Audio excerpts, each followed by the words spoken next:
সম্প্রতি কাশ্মীরে ঘটেছে এক মর্মন্তুদ ঘটনা। পর্যটকদের উপর নৃশংস অত্যাচার চালিয়েছে জঙ্গিরা।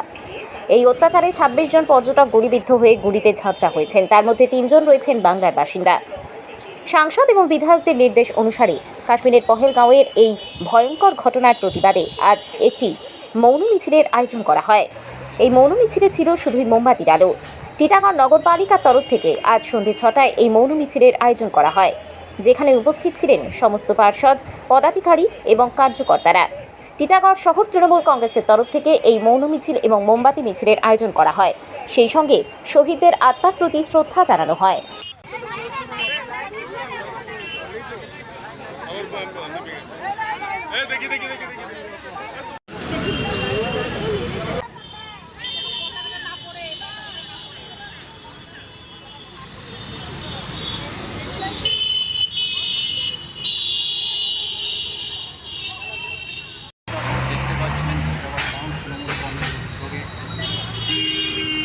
পহেলগাঁওয়ে নির্মম হত্যাকাণ্ডের প্রতিবাদে প্রতিবাদ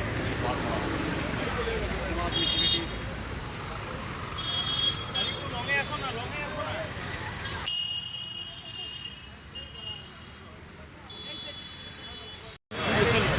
লাইনে চলে যান, আপনি লাইনে যান।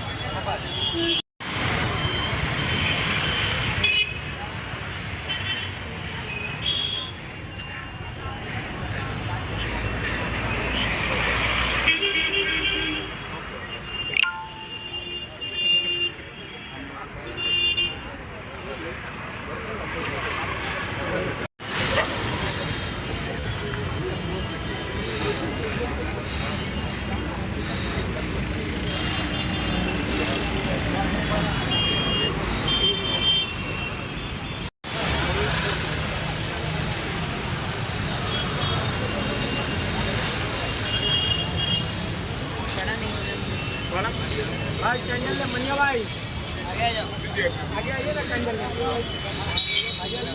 जिस हिसाब से पूरे भारतवर्ष में एक मातम सा रूप छाया हुआ है, जहाँ की पहलगांव में प्राय प्रत्येक स्टेट के लोग गए थे। जिस तरह से आतंकवादियों ने जिस तरह से हमला किया और 28 से 32 आदमियों को वहीं पर सुला दिया, ये हम कहेंगे बहुत ही दुर्दनीय घटना है। इसको जितना भी निंदा किया जाए उतना कम है। मैं भारतवर्ष के सभी नागरिकों से कहना चाहता हूँ कि जिस तरह से ये घटना घटा है, ये बहुत ही दुर्दनीय घटना है। इस घटना के ऊपर हम सब एक साथ मिलकर इसका प्रतिवाद करना बहुत ज़रूरी है, क्योंकि इस तरह से अगर ये घटना घटता रहा तो आने वाला भविष्य में हम लोग के लिए बहुत ही शर्मनाक दिन होगा। इसलिए हम लोग आज बहुत दुखी है। इसलिए हम टीटागढ़ शहर तृणमूल कांग्रेस के नाम पर हम लोग कैंडल मार्च निकाल रहे हैं। उनकी आत्मा को शांति मिले, उनके परिवार के साथ हम लोग हैं। और मैं प्राय सभी भारतवर्ष के नागरिकों को यही कहना चाहूँगा कि इसमें राजनीति न लाएं, इसमें किसी भी प्रकार का कलर न लाएं, क्योंकि इंसान इंसान होता है।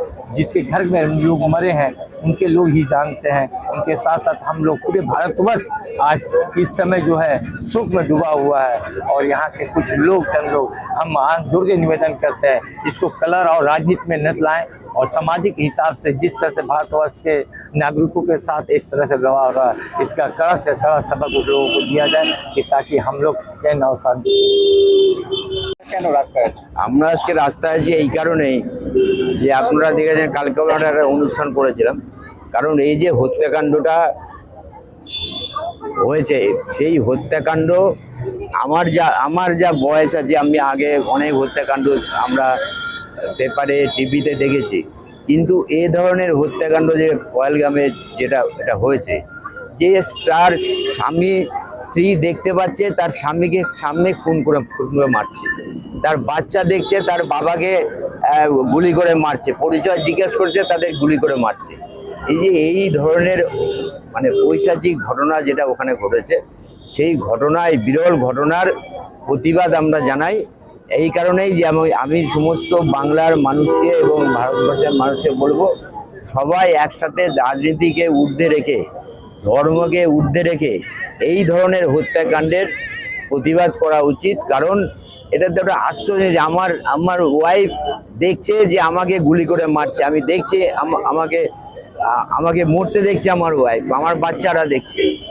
এরকম ঘটনা তো কোনোদিন ঘটেনি। হত্যাকাণ্ড তো বহু ঘটেছে, নকশাল হামলায় ঘটেছে, তারপরে যুদ্ধে বহু সৈন্য মারা গেছে, অনেক কিছু হয়েছে।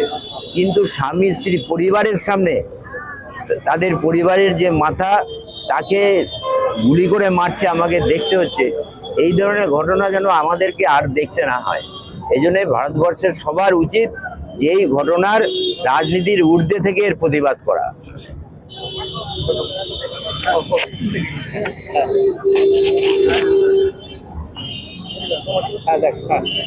বলছি আজকে আপনাদের কিসের প্রতিবাদ দিচ্ছেন? দুদিন আগে যে জম্মু কাশ্মীরে জঙ্গি হামলা হলো, তারই প্রতিবাদে আজকে আমরা তৃণমূল কংগ্রেস কর্মীরা আমরা সব রাস্তায় নামছি। যেরকম ঘটনা যাতে পুনরাবৃত্তি না হয়, এই যে ঘটনা, এই ঘটনাটা পুরো ভারতবর্ষে যারা মানুষ বসবাস করে তাদের সবার মনে এটা খুব এসে গেছে, যেরকম ঘটনাটা হলো কেন। এটাকে ধর্মকে না দেখে মানুষ, আমার মনে হয় যে মিডিয়া অন্যদিকে ঘুরিয়ে দিচ্ছে। আমাদের একটাই প্রশ্ন যে এই জঙ্গিরা ঢুকলো কি করে। আগে এটাও তো একটা বড় ইয়ে আছে যে জঙ্গিরা কি করে ওখানে ঢুকলো। তো আমরা সেই প্রতিবাদে আজকে নেমেছি যে যেই করুক না কেন তাকে কিন্তু ছাড়া যেন না হয়, আর প্রতিবাদ হওয়া উচিত। পুরো দেশকে একবদ্ধ হয়ে নামতে হবে, যেরকম ঘটনা যাতে দেশের পুনরাবৃত্তি না হয় সেদিকে আমাদের এগোতে হবে।